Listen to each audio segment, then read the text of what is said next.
Sweet Christmas jive turkeys. It's Chaz, it's Mozz, and we're all trying to get defensive. Oh, and what is the sound of one fist being defensive? Okay, yes, and my son says it's almost Christmas. Oh, because when I'm doing a recording, no reason to be quiet on the set. When Toxin Gamer or Benja Bro are, they gotta be quiet. No, that's his. Okay. That's Okay, no problem. Oh, yeah. For those who don't know, Toxin Gamer and Benjabro, they do their videos together. Oh, Gaming and Gamer Fan. Okay, yeah, they've got so many. They're YouTubers. They're professionals now. So, in fact, Tristan was asking me recently why he doesn't get paid for his YouTube videos yet. He says, people get paid, and they're like, well, yeah, but you have to have more than 15 followers. But he'll get there. You watch. He's going to be the next generation's YouTube star, I'm sure. Okay, and as we were saying from our cold open, what is the sound of one fist getting defensive? It is the sound of Hell's Kitchen and the Devils of Hell, who are our heroes. Okay, and welcome to Season 1, Episode 7, Fish in the Jailhouse. Tonight's director is Felix Enriquez Calais. Our writers this week were... Gotta go to the... Have all these comic book writers who get listed before the guys who actually wrote the episode. Of course, we got Douglas Petrie and Marco Ramirez doing our creating. And then Lauren Schmidt and Marco Ramirez did our written. Schmidt was credited as Lauren Schmidt Hisrich. Oh, I think we remember her from the Jessica Jones saga, and just had to wonder what happened to the Hisrich. Did that marriage break up? Did she decide to just go back to her maiden name? Was Hisrich her maiden name? I don't know. Maybe she fell more in love with her current spouse. You never know. And she said, no, I don't need my maiden name anymore. I just want to be your spouse, because I don't know what her relationship is, but I hope it's a positive one. I hope that's all good. So tonight's episode opens up kind of where we left off, with all of our heroes beaten by Elektra or drugged by Stick, and Stick with a big old knife in his chest.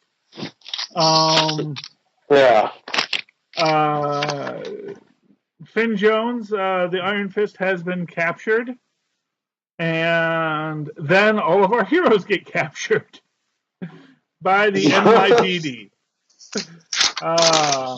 And I gotta wonder, did Elektra drop the dime on them? I wonder. Maybe there was commotion and the police showed up, and all these seemingly dead superheroes just lying about. Yeah. What do you do? Well, no one was in costume, fortunately. Only one of them wears a costume. But so, as far as they know, they were just all victims. Yeah, victims in a house full of dead people because one missing a head. Headless body found in topless bar. So did they find that body, or did Stick actually get rid of it? No, Stick just got rid of the head. Stick is very bad at bad at disposing of bodies, apparently. He is not Mr. Wolf from Pulp Fiction. That was his name, right? Mr. Wolf, the cleaner. Yeah. Yes, he is not. I can't remember who the actor was who did that character, but Harvey Keitel. Harvey Keitel. Thank you, Harvey Keitel. Yeah, he is no Harvey Keitel. Yes.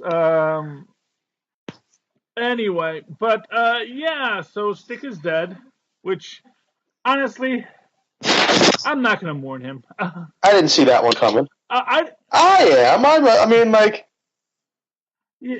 I think he meant something to Matt.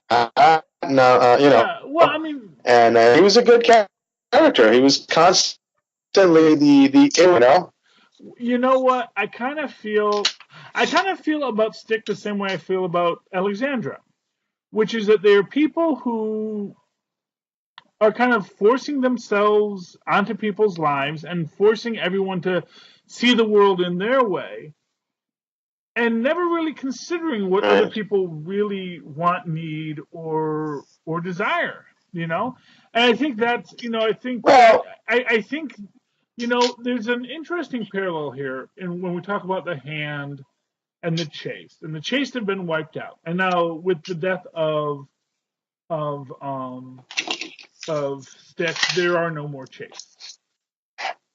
The last two members of the chaste were, sort of Matt and sort of Elektra, and neither one really is. And they're similar in a way, but they're meeting in the middle from coming from different directions. You know what I mean? Like Stick is really bad at doing something really good. Alexandra is maybe bad at doing something really bad. You know what I mean? But what I'll say about so that's why I'll miss Stitch. Well, I'm not going to say that the character didn't have his moments. I'm just saying I kind of feel, and this is what I wanted to say, and I'm gonna get a little Star Warsy on you here. When Anakin slaughters the Jedi at the end of Episode 3, and then essentially the last two Jedi, Obi-Wan and Yoda, basically fade off, leaving Luke as the last Jedi, who is barely even a Jedi, kind of in the way that Matt is maybe the last member of the Chase, but he's barely a member of the Chase, Oh, interesting. He says, you're close enough. And I think what you see with the hand is something sort of similar, which is the idea that, the Sith are all... they are the Sith to the chaste Jedi, and neither one is right. Neither one is moving in the right direction. And I think what you can say about the Defenders here is that they are the new hope. That these old ways of doing things, these old sources of power, are dying. And are, in fact, maybe even already dead, even if they don't know it yet. And I think that is maybe the point of the hand in this, is that the hand is already dead, even though they don't know it. And I think when we get to what the hand is really after at the end of this, I think we get sort of a nice parallel to the idea that the hand is already dead and just doesn't know it yet. But we'll get to that in a minute. This is sort of a very, it's called Fish in the Jailhouse. I'm not sure why it's called Fish in the Jailhouse. I know that it is maybe prison slang, that fish is a term for a new person in jail. I've heard that, although I've also heard that the guy who is noted for passing on that bit of wisdom probably made up his entire jailhouse biography. So I do wonder about that. Yeah. It's an interesting question to ask, and I'm not sure. But anyway, it's called Fish in a Jailhouse, and I don't think they ever call out why it's called that. I don't think anyone ever says anyone is a fish in a jailhouse. I just think that it's what it's called. I think maybe there are qualities of this episode that are very much bottle episodes, meaning that they are happening in one room. The other aspect of fish that you think about is fish in a bowl, and the idea of everyone being watched. Everyone is in their interrogation rooms and are being watched. I love you too, Benny.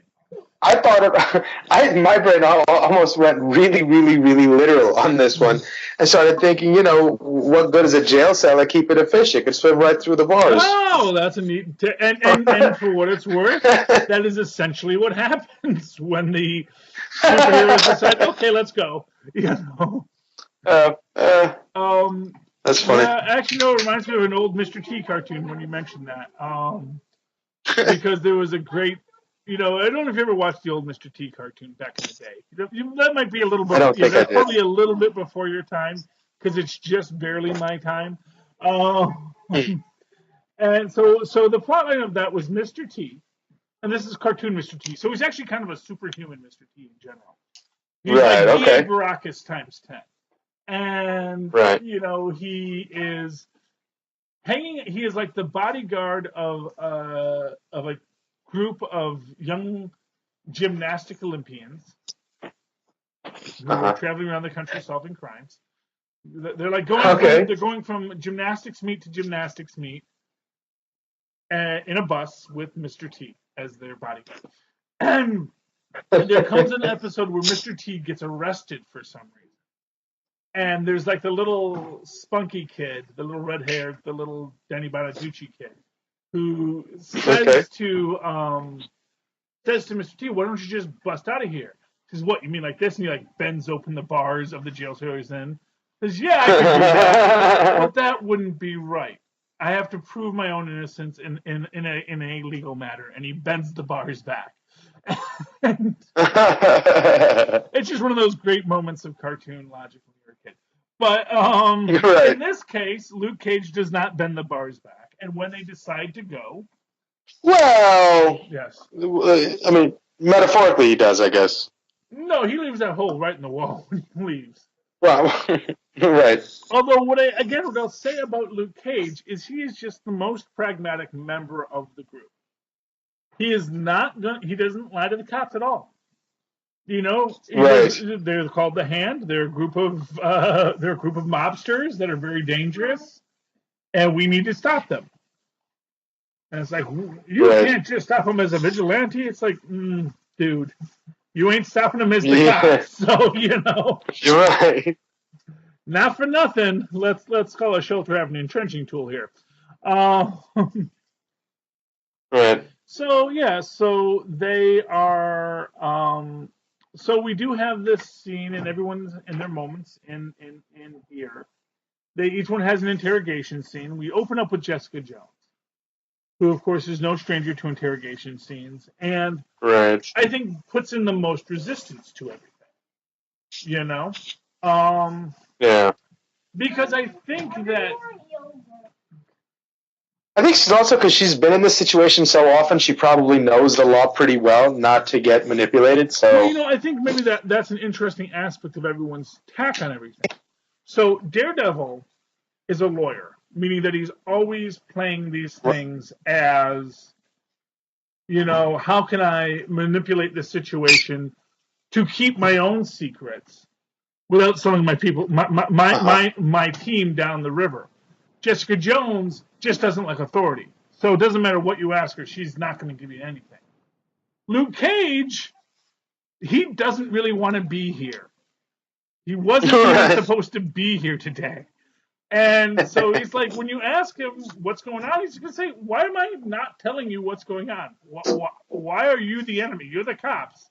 Granted, the cops aren't always the good guys, but they also aren't always the enemy, This is again why I always say Luke Cage is the Jerry. Because Luke Cage is the guy he's the guy who's actually just saying, let's just move forward. Let's not get bogged down in some silly pettiness. Forget about it. Forget about it. Yeah, yada yada yada. And of course, as I say, Daredevil's the George, because of course his first instinct is just to lie, and to try and manipulate that situation as best he can. And Elaine is gonna lie, but not for any particular reason other than she just doesn't like you and just wants to lie. I don't know. I think I have to do the most forcing with the Elaine on Jessica Jones. Yeah, but although the George metaphor is so great here, because when Foggy comes and speaks with him, and he's talking about your one life and your other life, and you got to keep them separated, Well, exactly. Well, that's the whole thing with Daredevil, is that he's trying to have everything the way he wants it, and it's just not working out for him.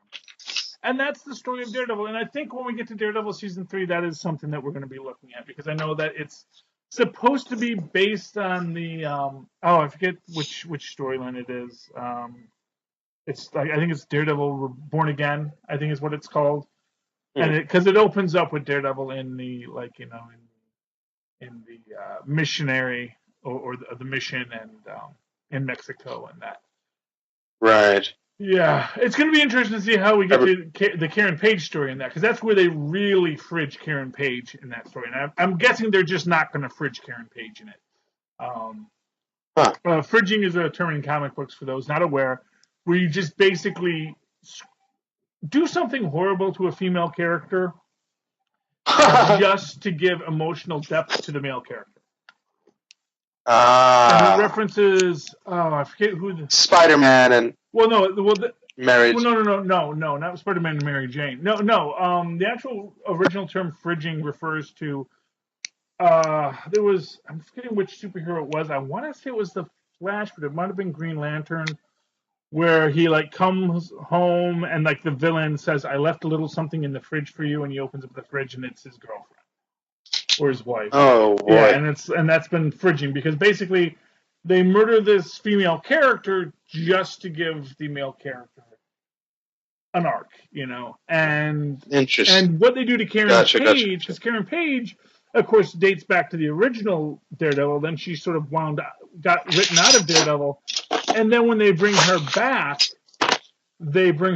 in a way that really a lot of people probably felt was kind of not true to the original character, and would not be true to this character. I don't think this character would work well in that. In what they did to Karen Page.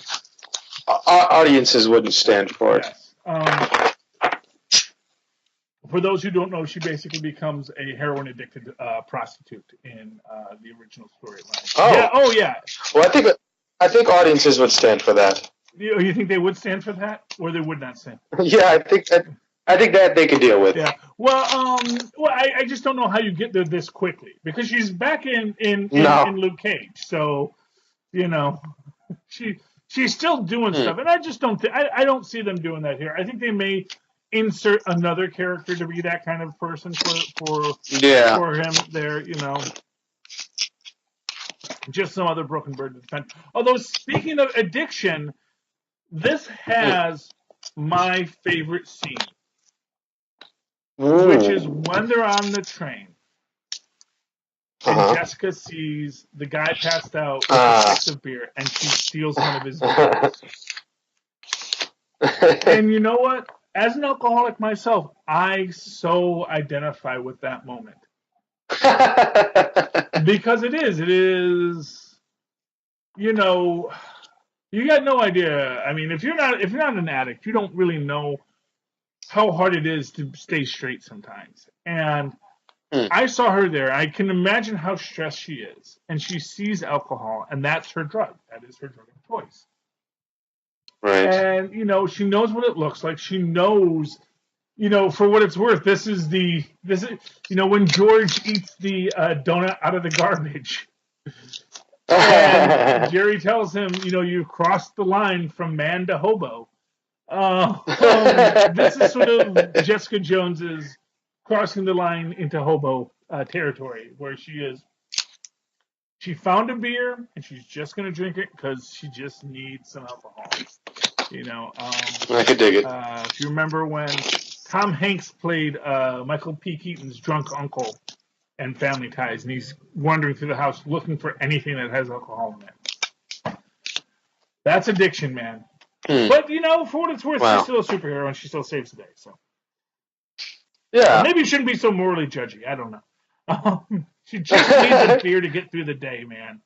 Don't be so hard on her. To be honest with you, if she'd have woken the hobo up and asked for it, he would have been happy to give it to her, I bet. I don't know, man. That hobo might not have had. He's a hobo that had a six-pack, so it's possible he's like a working hobo, a hobo that has. Because there's, it's easy to pass out drunk on a subway. And it's just somebody else who understands addiction and be like, I get it, sister, here you go. Yeah, well, there you go. You know what? I have done that when I've been walking home with a six before and had the ass, and I said, here you go. Enjoy. I like the beer too. But yeah, so that's a little bit on addiction.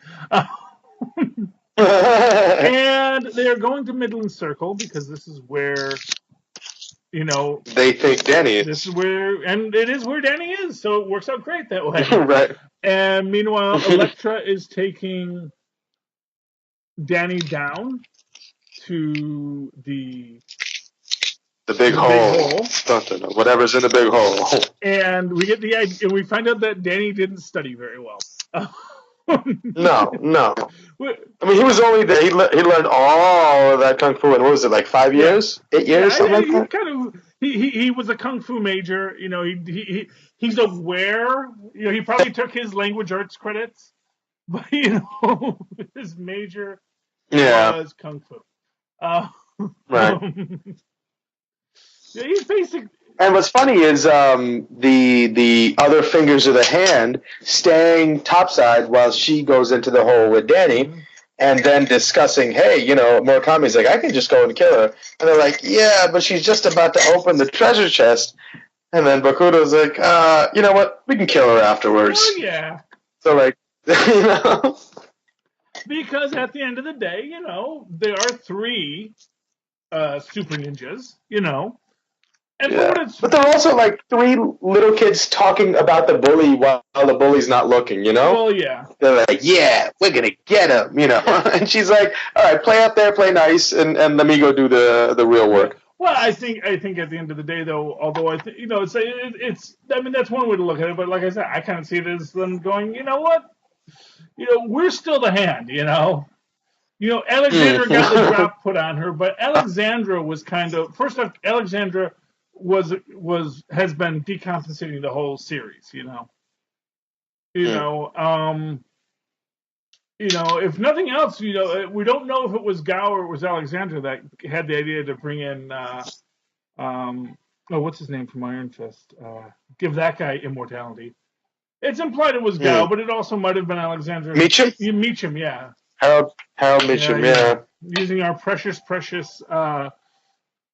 dragon bones. Right, find out at the end of this. This is what this special substance is dragon bones. Now, here's what's interesting about the dragon bones. Okay, so I had made this point. I've been making this point since Daredevil, that what the hand had was alien technology. That they were using the same Kree come back from the dead technology that they used on Coulson. And that it would be this Kree genetics that was what was keeping them alive. Because they had done a lot with the Kree, so why not? And everyone can say, no, see, it's dragons.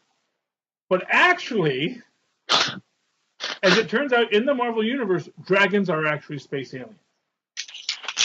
And if you think about it, when you had those big dragons coming down with the Chitauri, right? It makes you wonder if maybe even the folks in the hand didn't even realize that was the same kind of dragons that they're looking for under the earth. That maybe there were just 6 dragons that were lying in the middle of New York, and they didn't even think that was the same kind of dragons that they had thought, because they were so wound up in the mysticism. That because they didn't think about that there is actually a practical answer behind it. Now, truth be told, and this is what's interesting for this, because there's actually a tie-in to both the Mandarin, because the Mandarin, this is what's weird about dragons in the Marvel Universe. They are mystical, but they are also space aliens. Because the Mandarin gets his powers from a dragon. Fin Fang Foom specifically is the dragon he's working with, but he actually finds this dragon's alien ship that was powered by the 10 rings, and so he gets the 10 rings. So, and this is the real Mandarin that you hear about in Hail to the King. Arguably, it's the real Mandarin. And so, I think we haven't seen the last of these dragons. I don't think we've seen the last of aliens in this storyline. And for what it's worth, next season, Agents of S.H.I.E.L.D. is up out in space. So who knows if we're going to get some tie-ins back through it. There's all these. It's very interesting, the politics in the Marvel Cinematic Universe between the TV and the movies and everything else. Right. But I think that there may be more coming together as we go through, and we'll have to see in Agents of S.H.I.E.L.D. if they do get references to the Netflix shows and we expand that. Although now with Disney and Netflix being kind of antagonistic towards each other, we don't know. Maybe they're going to write all that out again. So we'll have to see. It'll be interesting to see what they do. But yeah, it's good that they give a practical explanation for the dragons. I really dig that. Oh, yeah. That makes me pretty happy. They're aliens, man. But it makes sense.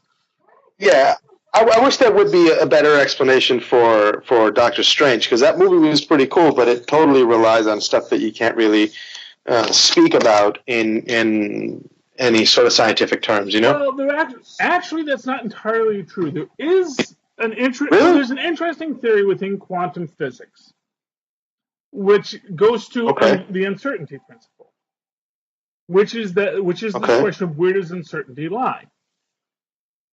And what the person, and I forget the actual scientist who came up with this, because I used to know it, but it's off my head now. Schrodinger? No, that's just the Schrodinger's cat, right? Schrodinger didn't actually like uncertainty. Schrodinger was actually when he came up with the idea of Schrodinger's cat, he was actually making this point, making fun of quantum uncertainty.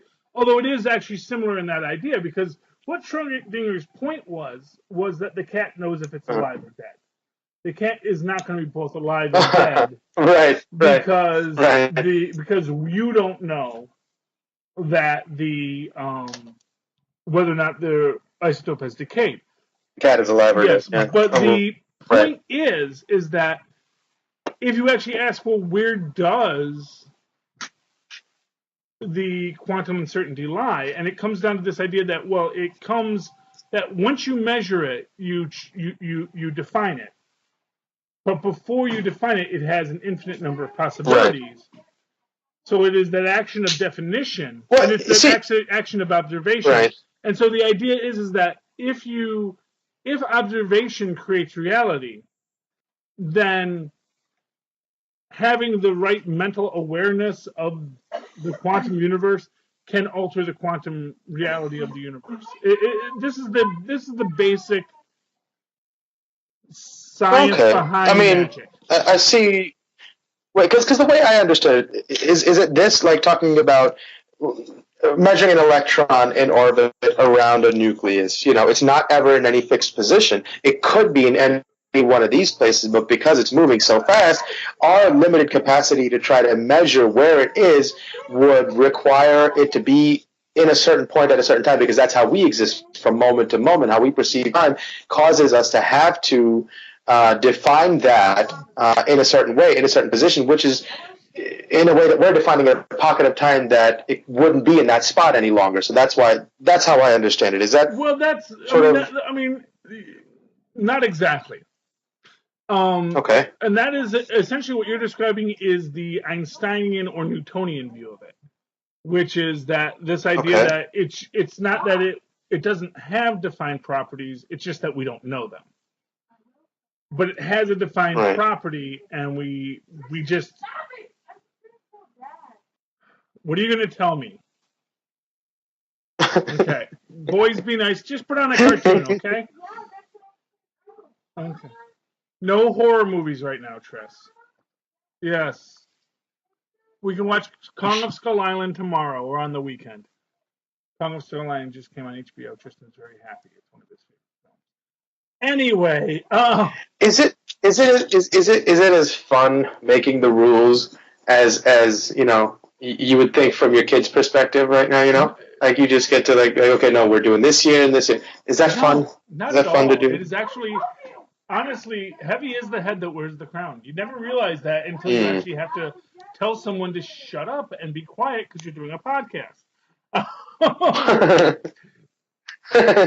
And suddenly you have two children with completely opposite views of what they want to watch, and then you have to just say, first off, you guys should all be getting ready for bed anyway because it's almost 8:30, and, you know, we're not going to watch a monster movie right now. So,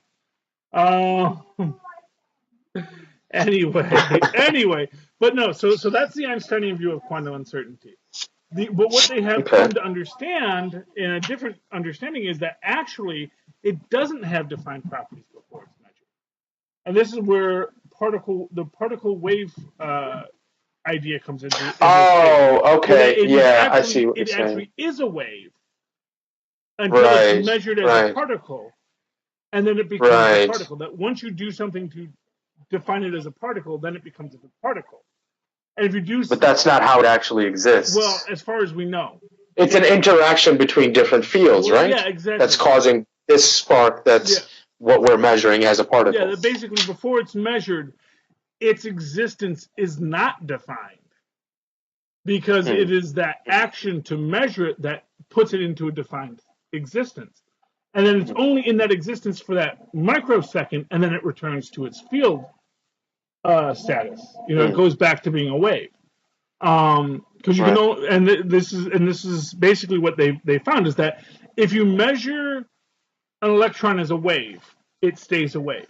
So if you figure out how it will behave as a wave, and you try to measure an electron as a wave, then you can see it as behaving as a wave. If you imagine it as a particle and try to measure it as a particle, it will be a particle. And that is basically, and there's actually this interesting thing where, and I'm trying to remember it, there's like an atom that through constant observation is not decaying right now.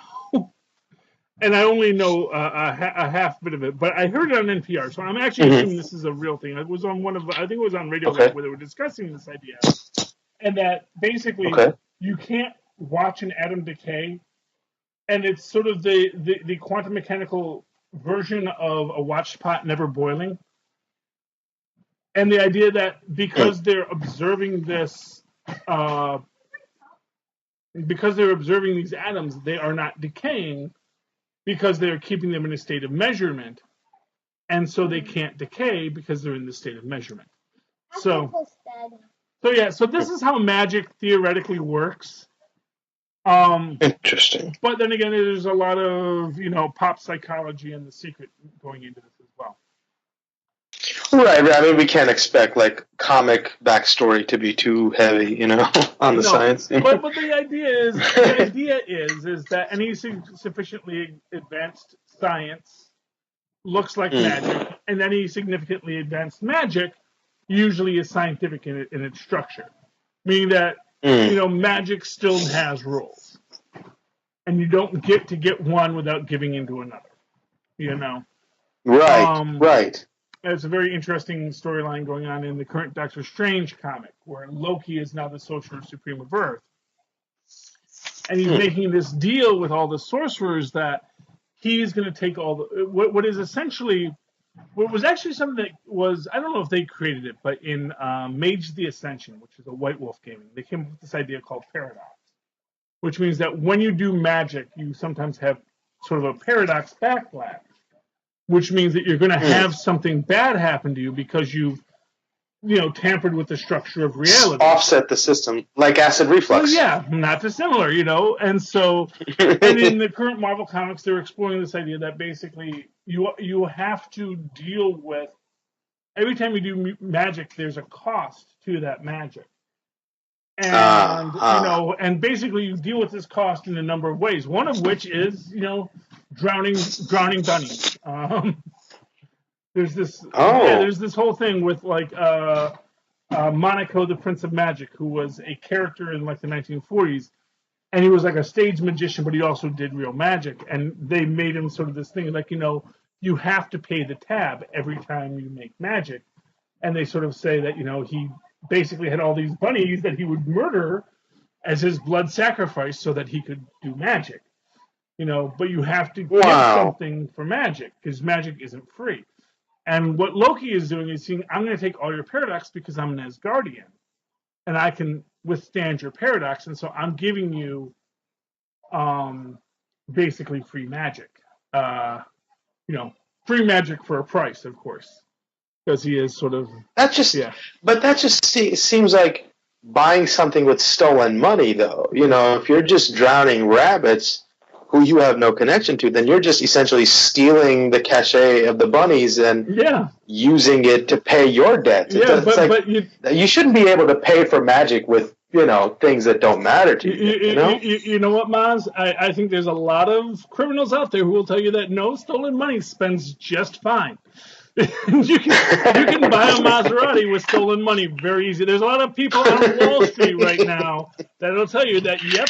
No, but what I mean for like in the world of magic, there should be rules. There should be rules. There should be rules, but there actually aren't. Is I guess what the point is. Is that, or to be more specific, there are rules, and those rules are that you have to have money to pay a bill, and if you have money, nobody really questions how you got that money.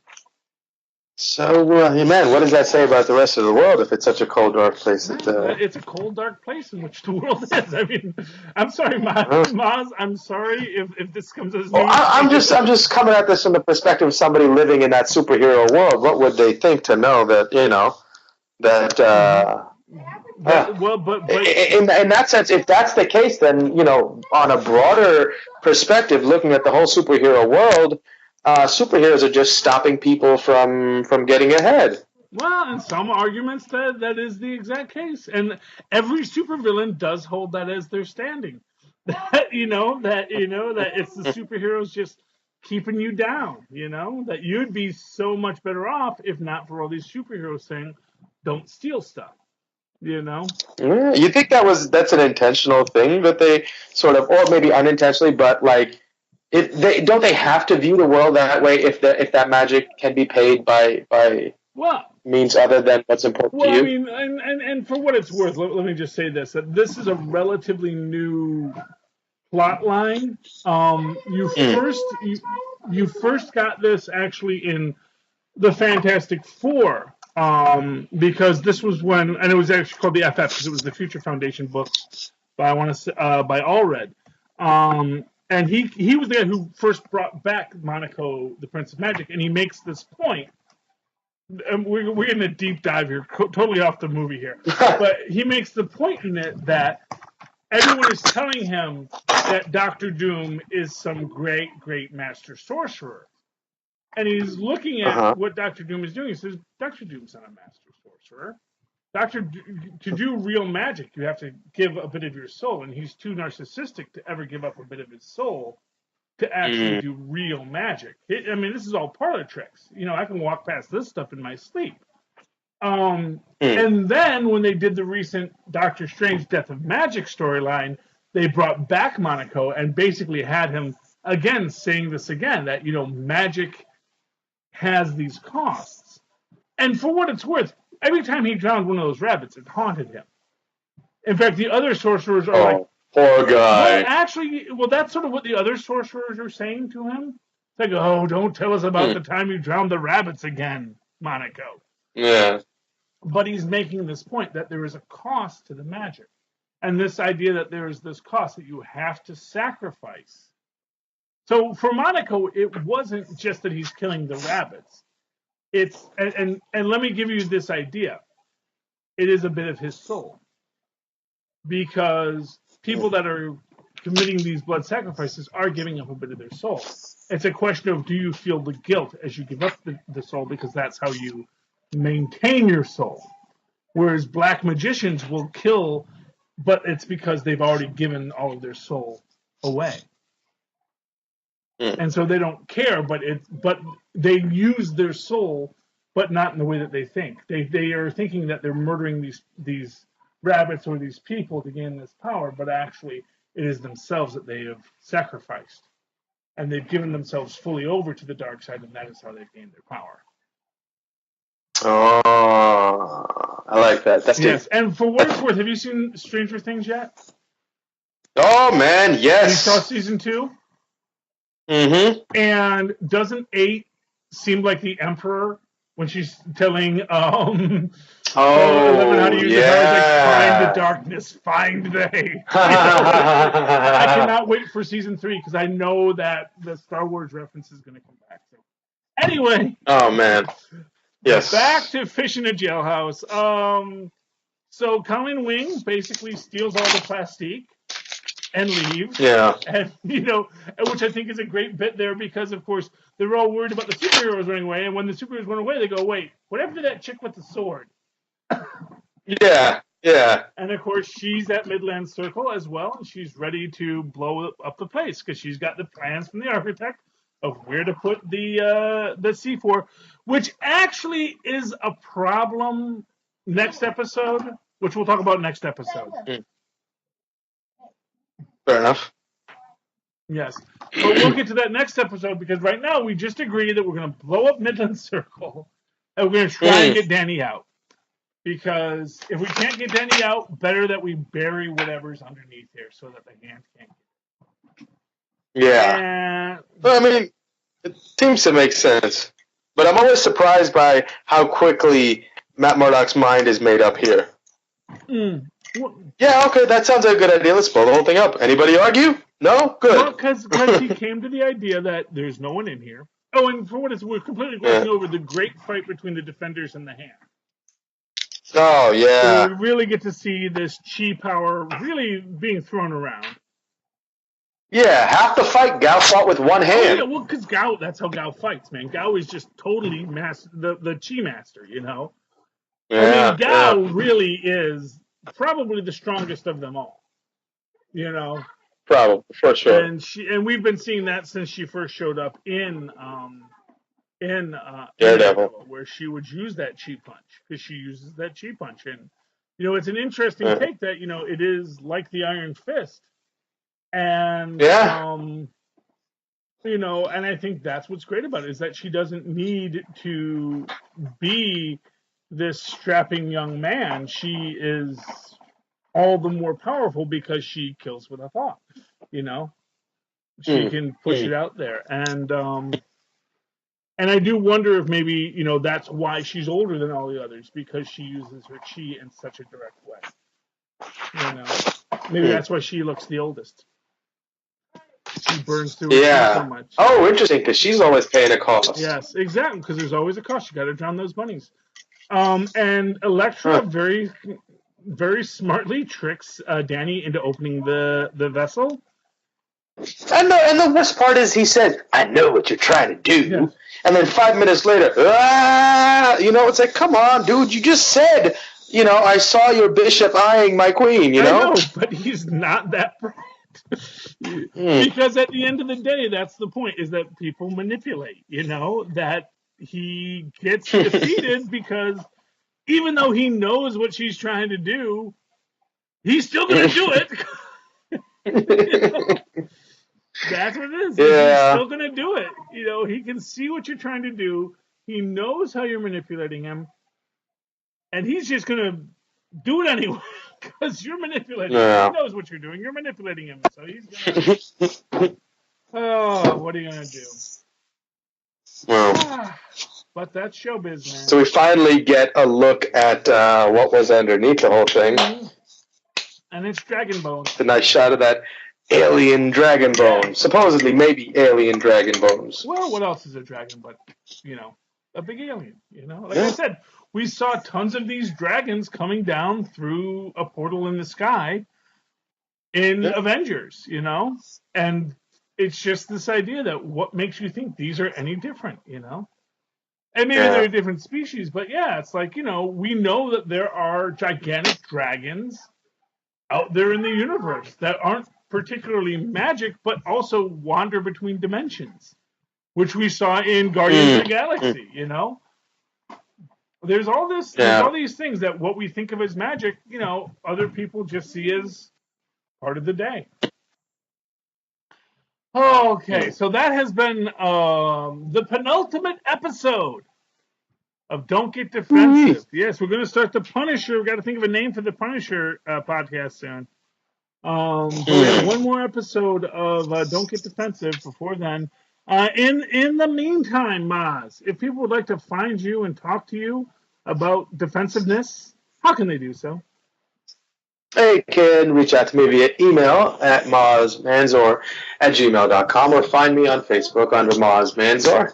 That's MOZZMANZOOR. And of course, you can always write to me in that old-fashioned email way, the way our Mozz and Paz once did, at superconnectivityblog@gmail.com. That's superconnectivityblog, all one word, @gmail.com. And of course, follow me on Twitter as I live tweet all sorts of things at Charlie Esser. That's CharlieEsser.